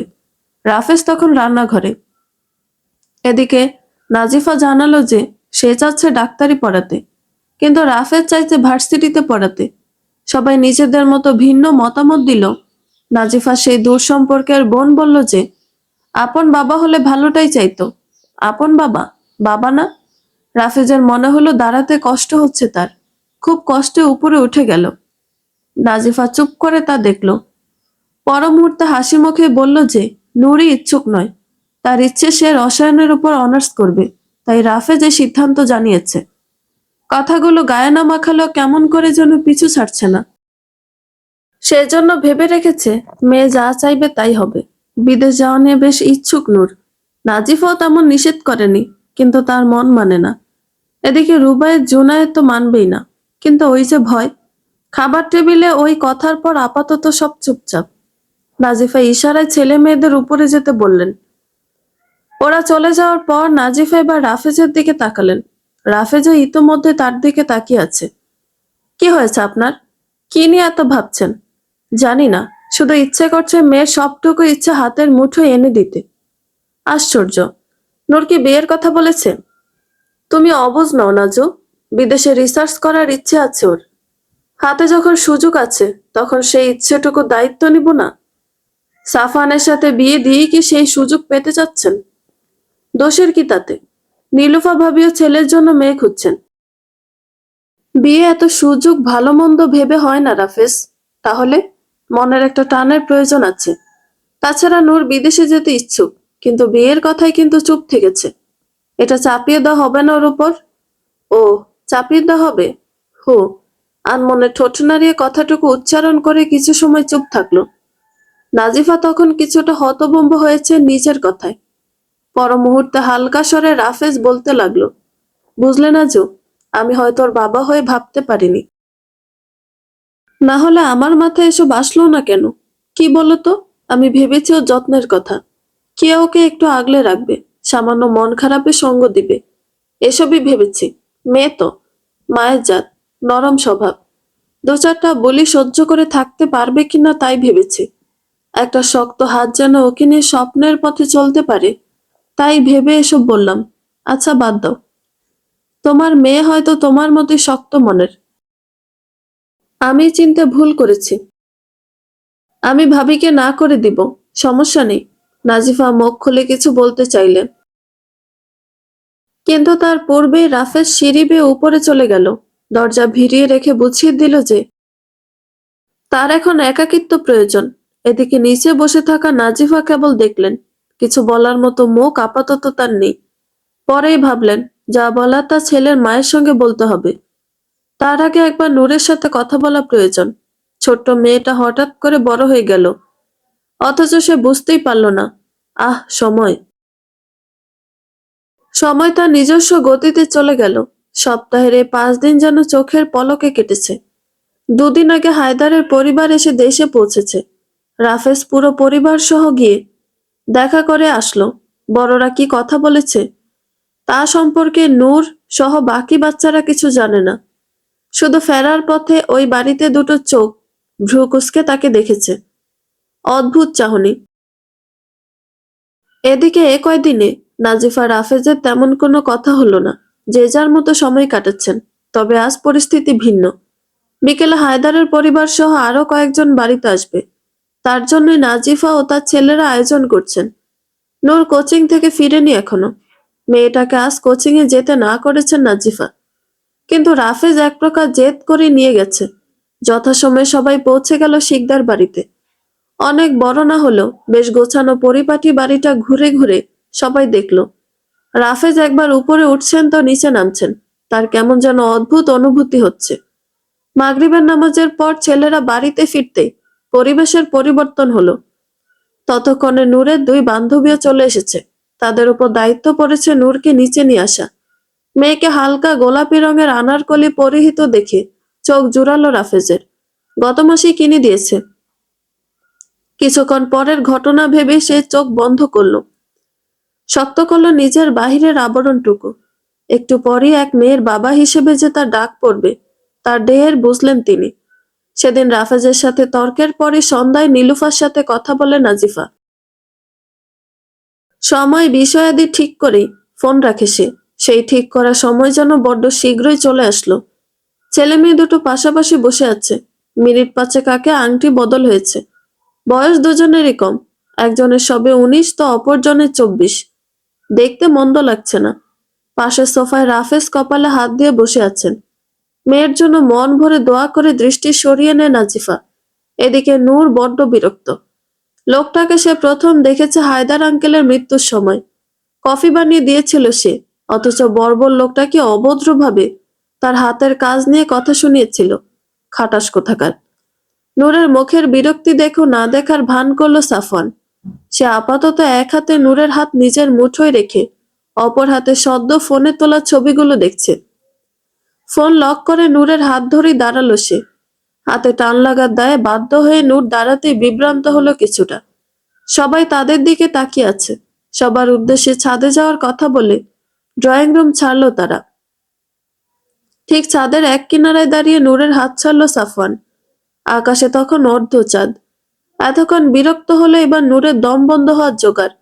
লোকটাও তাকিয়ে আছে কেমন করে, কিন্তু তাকে অবাক করে দিয়ে সাফওয়ান বলে উঠল, হেই টিউবলাইট, একটা সেলফি প্লিজ। সময়টা এখন অক্টোবরের শেষের দিকে। কিছুক্ষণ আগে আকাশে অর্ধচাঁদ থাকলেও এখন তা ঢেকে গিয়েছে মেঘের আড়ালে। এক মুহূর্তেই কেমন মুগ্ধতার বদলে বিষণ্ণতায় ঘিরে ধরল আকাশটাকে। মানুষের মন এমন। অনুভূতির বদলটা ঠিক কখন থেকে শুরু হয় চাইলেও তা বোঝা যায় না। কখনো মনে হয় এই তো সুখ, ঠিক হাতের নাগালে। এর পর মুহূর্তেই মনে হয় এই জীবনে সুখের তরী আর কত দূর। ছাদের 2 কর্নারে দুজন, প্রাপ্তবয়স্ক আবার অপ্রাপ্তবয়স্ক। জীবনের বাস্তবমুখী শিক্ষার শুরুতে দায়িত্ব নেওয়ার অবস্থায় কেউই নেই, কিন্তু তবুও মাঝে মধ্যে সব চিন্তা ভাবনা পাশে রেখে জীবনটাকে হেলায় ছেড়ে দিতে হয়। পাল্লা দিয়ে দৌড়াতে হয় জীবনের সাথে। তাদের সময়টা বোধহয় শুরু হয়ে গেছে। নীরবতা ভেঙে সাফওয়ানের কণ্ঠস্বর পাওয়া গেল, তোমার আমাকে পছন্দ নয়, ঠিক বলেছি? হ্যাঁ। আঙ্কেল কষ্ট পাবে ভেবে সব মেনে নিচ্ছ? হু, তেমন না। তেমনই। আচ্ছা, তুমি কি জানো আঙ্কেল কি শর্ত দিয়েছে? না। তোমার বাপ বড় স্বার্থপর নূর। জাস্টটা হিটলার। সমস্যা কি আপনার? উল্টোপাল্টা বকছেন কেন? এজন্যই বলে সত্য কথার দাম নেই। তোমার বাপ মেয়ে শ্বশুরবাড়ির বদলে মনে হচ্ছে বিদেশে না দালালদের কাছে দিচ্ছে। না করে দিচ্ছেন না কেন? আমাকে দেখে কি কথা না শোনা অবাধ্য ছেলে মনে হচ্ছে তোমার? নাকি বাপের কথা তুমি একাই শোনো? সোজা কথা বলেন। হু, আব্বু থাকাকালীন এই বিয়ে নিয়ে ইচ্ছে পোষণ করেছিলেন। আমাকে তখনও তোমার কথা কিছু জানায়নি। আমি জেনেছি আব্বু মারা যাওয়ার পর। জানায়নি কেন? এমনি। নূর, হু, কারো কাছে মাফ চাওয়ার মতো অভ্যাস আমার নেই। স্বল্পভাষী বলে কারো সাথে তেমন কথাই হয় না। তাই কথা দিয়ে কাউকে আঘাত করবো এমন পরিস্থিতি তৈরিই হয়নি। সেদিন আমার মেজাজ ঠিক ছিল না। আব্বু মারা যাওয়ার পরই কাকারা জমির কথা তোলে। এসব সম্পর্কে আমার কোনো ধারণাই ছিল না। এই সময় তাদের এমন ব্যবহার আমি আসলেই আশা করিনি। বাবা মারা যাওয়ার পর সব হঠাৎ করে পরিবর্তন হয়ে যায়। এগুলো নিয়েই বিরক্ত ছিলাম। আসলে, থামুন, বুঝতে পেরেছি। আমিও সব মনে রাখিনি। আচ্ছা, তাহলে কি আপনি মিস থেকে মিসেস হতে প্রস্তুত? আপনার কি মনে হচ্ছে না যে এটা কেমন দায়ে পড়া বিয়ে হচ্ছে? মনের টানটা কোথায় এখানে? অ্যারেঞ্জ ম্যারেজে টানটা পরেই তৈরি হয় নূর। যদি আমার ইচ্ছা ছিল লাভ ম্যারেজের, তাহলে ভাবছি কি, শোনো, আমরা হালাল প্রেম করব। মাসে 2বার বাসায় আসি আমি। তখন না হয় চড়ুই পাখির মতো এক মুঠো সুখের একটা সংসার পাতবো। তুমি না চাইলে তাও বাদ। রাজি? সব নিজে বলে এখন আমায় জিজ্ঞেস করে কি হবে? মানে তুমি রাজি না? তা কখন বললাম? তাহলে রাজি? এটাই বা কখন বললাম? আমার সোনা এবছরে সেরা মিথ্যা কথা শুনবে? বলুন। তুমি খুবই শান্তশিষ্ট একটি মেয়ে। আমি জানি সেটা। আমার সোনা সেরা মিথ্যা ছিল এটা। আল্লাহ হাফেজ। এই, দাঁড়ান বলছি। যা, চলে গেল। সাফান চলে যেতেই নূর নিজেকে শান্ত করতে দীর্ঘশ্বাস ছাড়ল। এই বিয়ের কথা সে আগেও শুনেছে, কিন্তু চিন্তা হয়নি। কারণ নীলুফা বেগম, উনি নূরকে খুব একটা পছন্দ করেন কিনা বোঝা যায় না। কিন্তু ছেলের বউ হিসেবে উনি নূরের মতো কাউকে চাননি। মেয়ের মায়ের ঘর টিকেনি। সৎ বাপের ঘরে বড় হওয়া মেয়ে কেমন হয় কে জানে। উনি মেয়ে আনবেন ভালো বংশের। তাছাড়া ছেলেরও তো পছন্দের কেউ থাকতে পারে। এসব কথা না ভেবেই হঠাৎ হায়দার সাহেবের কথা শুনে বেশ কথা কাটাকাটি হয় দুজনের। এক পর্যায়ে হায়দার সাহেব চুপ হয়ে যায়।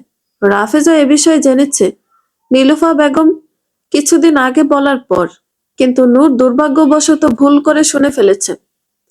হায়দার আঙ্কেল কারো সাথে ফোনে বলছিলেন এ বিষয়ে। তখনই সব শুনে তার খারাপ লাগেনি। উল্টো মনে হয়েছে নীলুফা বেগমই ঠিক, ভুলটা তার জীবনে। ত্রুটি যখন আছে, মানুষ কথা বলবেই। এ নিয়ে তো অভিযোগ করা যায় না। আচ্ছা, বাবা এমন না হলেই কি সব ঠিক হতো? কিংবা রাফেজি যদি আসল বাবা হতো, তাহলে? শেষের কথাটুকু ভেবে নিজে হতভম্ব হলো। বাবাই তো। আদর, স্নেহ, ভালোবাসা কোনটা দেয়নি সে? সব দিয়েছে। নূর তো মাঝে মধ্যে যে খারাপ স্মৃতি নিয়ে বড় হয়েছে তা ভুলেই যায়। কিন্তু ভুলে গিয়েও লাভ হয় না। মানুষ ঠিক তার শিকড়ের কথা মনে করিয়ে দেয়। ছোট থেকে দিয়েছে। মা যখন প্রথম ঘর ছাড়লো, তারপর থেকে অহরহ শুনেছে যে মেয়েটার কি হবে।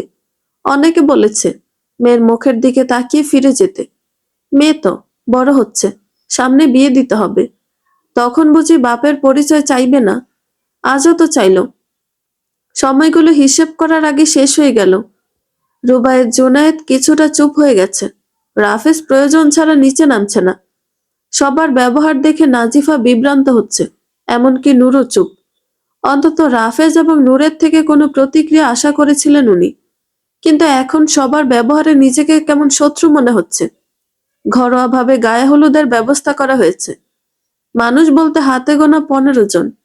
নীলুফা বেগমও আছেন। তিনি বেশ হাসি খুশি। হায়দার সাহেব মারা যাওয়ার পর থেকে নূর বেশ যত্ন করেছেন ওনার। মূলত সেজন্যই মনে ধরেছে। না হলে ভাঙা ঘরের মেয়ে ঘরে তোলার ইচ্ছে ওনার ছিল না। কি এমন কম ওনার ছেলের? আব্বু এবং ভাইদের একসাথে নামতে দেখে সেদিকে এক দৃষ্টিতে তাকিয়ে রইল নূর। তার আজ সেই রাফেজের সাথে স্কুলে যাওয়ার প্রথম দিনের কথা মনে পড়ছে। সেদিন গাড়িতে বসে ভেবেছিল যে ঠিক কতদিনের অতিথি সে। আজ সে উত্তরটা তার সামনে হলেও দোআশা। বাবার সাথে সাফওয়ানের বিস্তৃত আলোচনা হয়েছে। তাদের সিদ্ধান্ত সম্পর্কে নূর জানে না এখনো। অদ্ভুতভাবে তার চিন্তা হচ্ছে না একবারের জন্য মনে হচ্ছে না যে এগুলো ভুল হচ্ছে। শুধু ওই লোকটার কথা মনে পড়ছে, একটু বেশি। বাবা তো। আচ্ছা, এই মুহূর্তে উনি থাকলে কেমন হতো? কি বলতো নূরকে? হাসি মুখে বিদায় দিত, নাকি রাফেজার মতো এমন দৃষ্টি মেলাতে ভয় পেত? আচ্ছা, নূর কি একটু ভুল ভাবলো না? অবুঝ মন ভুলটাই ভেবে বসলো। না হলে রাফেজার মতন যদি সে হতো, তাহলে এই গল্পে রাফেজ নামে কেউ থাকতোই না। কথাটা অনুভব করেই নূর ভিতর থেকে ভেঙে পড়ল। লোকটার থেকে সে শুধু নিয়েছে, পেয়েছে, কিন্তু কিছু দিতে পারেনি। কি বা দিবে সে? এ পর্যন্ত লোকটা তার সুখ আর মুখের হাসি ছাড়া আর কি চেয়েছে? রঙিন আলোয় মাকে খুঁজল নূর। কোথায় সে জন্মদাত্রী? আজ খুব কম দেখেছে। ইদানিং কথাও কম হচ্ছে। নিজের ভিতরে দলা পাকানো অনুভূতিগুলো না এড়াতে পেরে অস্ফুট স্বরে সে ডেকে উঠল, আব্বু, আম্মু। আমাদের জীবনের অর্ধেক সময় চলে যায় শুধু সময়ের অপেক্ষায়, কাঙ্ক্ষিত একটু প্রাপ্তি কিংবা মনের সাথে মিলে যায় তেমন একটা মানুষের অপেক্ষায়। আমরা হাজারো অনুভূতিকে জমিয়ে রাখি, অপেক্ষায় থাকি সুসময়ের তরিতে ভেসে আসা সুন্দর এক ব্যক্তিত্বের জন্য। আংটি বদলের দিনের পর থেকে আজ পর্যন্ত আর সাফওয়ানের সাথে কথা হয়নি নূরের। এতদিন কোনো ভয় ভীতি কাজ না করলেও গায়ে হলুদ শেষে যখনই হালকা গোলাপি শাড়িতে নিজেকে মুড়িয়ে নিল, তখন থেকেই ভয় হচ্ছে। মায়ের মুখে শোনা এই গোলাপি শাড়ি পরেই নাকি বাবার হাত ধরে ঘর ছেড়েছিল সে। তারপর ওই এক আকাশ শূন্যতা।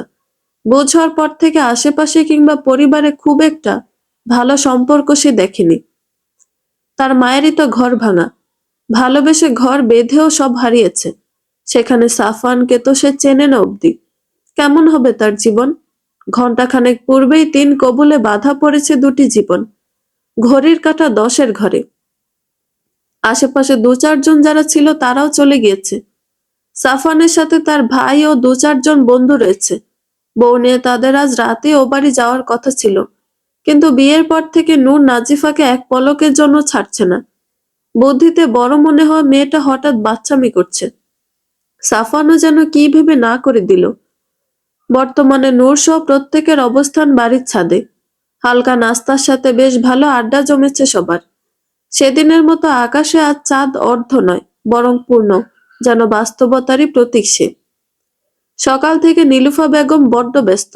গতকাল ছেলে না ফেরায় তার মন বেজার হলেও এখন সব কাজে তদারকি করছেন। যতই হোক, বড় ছেলের বিয়ে বলে কথা। গতকাল সাফওয়ান না আসার কারণ বলে সে কিছুটা চিন্তিত। মায়ের মন, আবার বাঙালি শাশুড়ি। ভাবনা ঘুরে ফিরে গিয়ে ঠেকছে ছেলে আবার তাকে ভুলে যায় কিনা। এদিকে শিকদার বাড়ির পরিস্থিতি ভিন্ন। ও বাড়ির মতো এখানেও আয়োজন চলছে, তবে ভিন্ন। সেখানে চলছে বরণের আয়োজন, আর এদিকে বিদায়ের, মেয়ে বিদায়। রুবায়েত জুনায়েদ সাথে যাচ্ছে দেখে কিছুটা চুপ তারা। কিন্তু একমাত্র মেয়ে ও নিজের বেঁচে থাকার অবলম্বনটুকুর এই নতুন জীবন শুরু, এবং তার থেকে বিদায় নাও মানতে পারছে না শক্ত মনের নাজিফা। একজন নারী মা ডাক শোনার পর হয় পূর্ণ। আজ তার সেই পূর্ণতা ছিঁড়ে যাচ্ছে। তার মেয়ে আজ অন্যের সীমানায় আটকে পড়ছে। তার জীবনের একমাত্র অভিভাবক এখন শুধুমাত্র সে নয়, বরং সাথে যুক্ত হয়েছে আরেকজনও। তার মেয়ের প্রতি সাফওয়ানের অধিকার সর্বোচ্চ আজ, সাথে দায়িত্ব। তার ভয়টা তো এখানেই যে সাফওয়ান সে দায়িত্ব কতটুকু পালন করতে পারে। মায়ের কান্নার রেশ কাটতেই নূরের ঘোর কাটে। সে আশেপাশে তাকিয়ে কাউকে খোঁজে। কোথায় সেই লোক? এত দায়িত্ব পালনের পর শেষ দায়িত্বের সময় কোথায় সে? মেয়ে বিদায় দিবে না সে? নূরের দৃষ্টি বুঝে জুনায়েদ গেল বাবাকে ডাকতে। তারা দু ভাই এখন আর ছোট নয়, আবেগটা বহু আগে শেষ হয়েছে। এখন তারা ভাইয়ের দায়িত্ব নিতে প্রস্তুত। বাবাকে ডাকতে তার বুক কাঁপছে। নূর নাজিফা না জানলেও তারা দু ভাই জানে যে বাবার ঠিক কতটা জুড়ে আছে নূর। তাদের দু ভাইকে বড় করতে গিয়ে নিজেকে নিয়ে কখনো ভাবেনি সে। বিয়ের পরও সে ব্যক্তিগত সম্পর্ক নিয়েছিল নির্লিপ্ত, কিন্তু বাবার দায়িত্বে সে সর্বদা এগিয়ে ছিল। আজও তো থাকতে হবে, এটাই নিয়ম। জুনায়েদের এক হাত জড়িয়ে নিচে নামতে রুবায়েত এসে অপর হাত ধরল। দুই ছেলের হাত ধরে নিজেকে সামলে নূরের সামনে এসে দাঁড়ালো। কিন্তু এই পরিস্থিতিতে কতটা সামলানো যায় নিজেকে? বাহিরে পরিচিত হওয়া মানুষের চোখে যেখানে মেয়ে বিদায়ে পানি জমে, সেখানে নূরের বাবা সে। বাবাই তো। এমন এক মেয়ের বাবা যে কখনো তাকে বাবা বলে ডাকেনি। হয়তো দ্বিধায়, কিন্তু তার শুনতে ইচ্ছে করত মেয়ের মুখের মায়ায় ভরা ডাক। কিন্তু এটা বোধহয় তার এক জীবনের আফসোস। নাজিফার এক হাত ধরে মেয়েটা দাঁড়িয়ে আছে, তাকিয়ে আছে তার দিকে। সাফানও কিছুটা দূরে ঠায় দাঁড়িয়ে আছে। ছেলেটা বোধহয় কিছুটা বিরক্ত তার উপর। মলিন হাসল সে। আচ্ছা, নাজিফা কি বুঝতে পারছে তার অনুভূতিগুলো? কিংবা নূর? রাফেজা দুই কদম এগোতেই কিনারা আশ্রে পড়া স্রোতের মতো নূর জড়িয়ে ধরল। অস্ফুট স্বরে ডাকলো তাকে, আব্বু। না, একটাবার বাবা বলল না মেয়েটা। মায়া করে ডাকলো না তাকে। তবুও পিতৃমন তুষ্ট হলো। বাবা না বলেও বাবার মতো ভরসা করে তাকে। এই বা কম কি? ছেলেদের ইশারা করে এগুতে বলে। মেয়ের হাত জড়িয়ে সেও এগিয়ে গেল গাড়ির দিকে। কিছু বলেনি সে। মাথায় হাত বুলিয়ে গাড়িতে বসিয়ে আটকে দিল দরজা। অদূরে দাঁড়িয়ে থাকা সাফানকে এবার ডাকলো সে। চোখে জল জল করে পানিগুলো এবার গড়িয়ে পড়ল। কণ্ঠটা কাঁপছে তার। ফ্যাসফেসে গলায় দুটো শব্দ আওড়াতে পারল সে। ও আমার মা সাফু। মা ছিল। আমার গত 5 বছরের ভোরের অ্যালার্ম নিয়ে যাচ্ছ তুমি। তাকে ভোরের মতো স্নিগ্ধ রেখো। আমায় রোজ সন্ধ্যায় চা দেওয়া পুতুলকে নিয়ে যাচ্ছ। তাকে তুমি সন্ধ্যার মতো সাজিয়ে রেখো। আধারে থাকা আমার উষাটুকু দিয়ে দিলাম। তার স্বপ্নকে ছড়িয়ে দিও। ওর সাথে ওর স্বপ্নগুলো যত্ন নিও তুমি। ঠকবে না। নামের মতো আলোতে মাখিয়ে রাখবে তোমার জীবন। যত্নে রেখো। সাফান তাকে জড়িয়ে ধরল। মানুষটাকে সে ভাঙতে দেখেনি। নূরের জন্য রাফেজের মায়া তার চোখে পড়েছে, কিন্তু এই টান সে বুঝতে পারেনি। রাফেজকে বাড়ির দরজায় রেখে পিছনে ঘুরতেই চোখে পড়ল তার শালাদের। মাথা নিচু করে দাঁড়িয়ে আছে দুজন। হাতে একটা ব্যাংক। মাটির বোধহয়। পাঞ্জাবি পাল্টে ফেলেছে ওরা। ভ্রুকুসকে তাদের কাছে দাঁড়াতে ওদের চোখ দেখে আশ্চর্য হলো সে। জুনায়েদ রুবায়েত রাফেজের মতোই সুন্দর। চোখ মুখ লাল হয়ে আছে। ফুফিয়েছে কি? চলো গাড়িতে উঠি। দাঁড়াও ভাইয়া, এটা নাও। যৌতুক যখন দিবি একটা বাইক দিলেই পারতি। এসব বাচ্চাদের ব্যাং দিয়ে কি করবো আমি? এটা ব্যাং না। তাহলে? আপুর গোপন ভালোবাসা। গোপন ভালোবাসা? হ্যাঁ, আপুর আমাদের বাবার সবার ভালোবাসা। আপুর স্মৃতি এটা। আপু ছোট থাকতে ব্যাংক ভেঙে হজ করার স্বপ্ন দেখত, কিন্তু সেগুলোকে অতীত ভেবে বড় হয়েছে। এটা আব্বু কিনে এনেছিল মেলা থেকে। প্রতি শুক্রবার আব্বু, আমি আর ভাই এটা টাকা রেখেছি। কত হয়েছে জানি না। আরো ব্যাংক কিনেছি। সব আপুকে দিব। এটা আপুকে রাখতে বলো। নিয়ে যাও। সাফান অপলক দেখলো সেই উঠতি বয়সের দুটি ছেলেকে। কি আশ্চর্য, আজকাল সে কিছুই বুঝতে পারছে না। থাক বাবা, তার বউকে বুঝলেই হলো। ওদেরকে স্বাভাবিক করতে মজার ছলে বলল, ভালোবাসা নাকি টাকা? হুহ, চুপ করে তুমি। আমার আপুর স্বপ্ন এটা। ছোটবেলার অপ্রাপ্তি, ভেঙে পড়া, হোঁচট খাওয়া, হয়তো চেপে রাখা, না বলা প্রত্যেকটা কান্না। আমাদের ভাইদের যত্ন, বাবার দায়িত্ব, ভালোবাসা। ও তুমি বুঝবে না। কতদিন গিয়েছো আঙ্কেলকে ছাড়া প্যারেন্টস মিটিং এ? কতবার বাবা নিয়ে প্রশ্নের সম্মুখীন হয়েছ? কতবার বাবা নামের অমানুষের জন্য ছোট হয়েছে অন্যের সামনে? বোঝো কিছু? বলার মতো আর কিছু পেল না সাফওয়ান। বুঝে নিল তার শালারা যাবে না ও বাড়ি। দুজনকে চোখের আশ্বাস দিয়ে গাড়ির উদ্দেশ্যে হাঁটল সে। হাতে আছে কিছু স্বার্থহীন ভালোবাসা। তার বউয়ের ছোটবেলা, নূরের জীবন কষ্টই কেটেছে জেনেছে। কিন্তু কষ্টটা কোথায় ছিল তার সঠিক কারণ উপলব্ধি হয়নি তার। আসলেই তো, শিকড় ছাড়া গাছ বাঁচে কখনো? না তো। আশ্চর্যভাবে তার নূরটা বেঁচে আছে, ভালো আছে, ভালো থাকবে। ভাবনার মধ্যে গাড়িতে উঠল সে। পাশে বসা রমণী অপলকে বাড়ির দিকে তাকিয়ে আছে। এক হাতে কাছে টানলো নূরকে। জড়িয়ে ধরে ড্রাইভারকে গাড়ি ছাড়তে বলল। টের পেল পাঞ্জাবির এক কোণা দুমড়ে মুচড়ে যাচ্ছে ছোট্ট এক হাতের মুঠোয়। বুকের বাঁ পাশের পাঞ্জাবি পানির ছোঁয়ায় চিটচিট করছে। বধূয়াকে থামাতে কিছু বলল না সে। গাড়ির কাছ নামিয়ে দিল। মাটির ব্যাংকটি বাড়িয়ে দিয়ে নিচু কণ্ঠে আওড়ালো গোটা চারেক শব্দ। বাবাকে বাবা ডাকতে হয় বউ। নববধূর কোনো জবাব না পেয়ে দীর্ঘশ্বাস ছাড়ল সে। সিটে গা এলিয়ে ডুব দিল আংটি বদলের রাত্রে। যখন এক দায়িত্বশীল বাবাকে দেখেছে সে। সে রাতে সাফওয়ানের হাতে নূরের পাসপোর্ট দিয়েছে রাফেজ। মেয়ের পড়ালেখার খরচ বাবদ চেক দিয়েছে লিখে। দায়িত্বের সাথে বলা প্রত্যেকটা কথার বিপরীতে। আশ্চর্য হয়েছে সাফওয়ান, কিন্তু পাসপোর্ট নিল, চেক সে নেয়নি। লাগলে চেয়ে নিবে বলে রেখে এসেছে।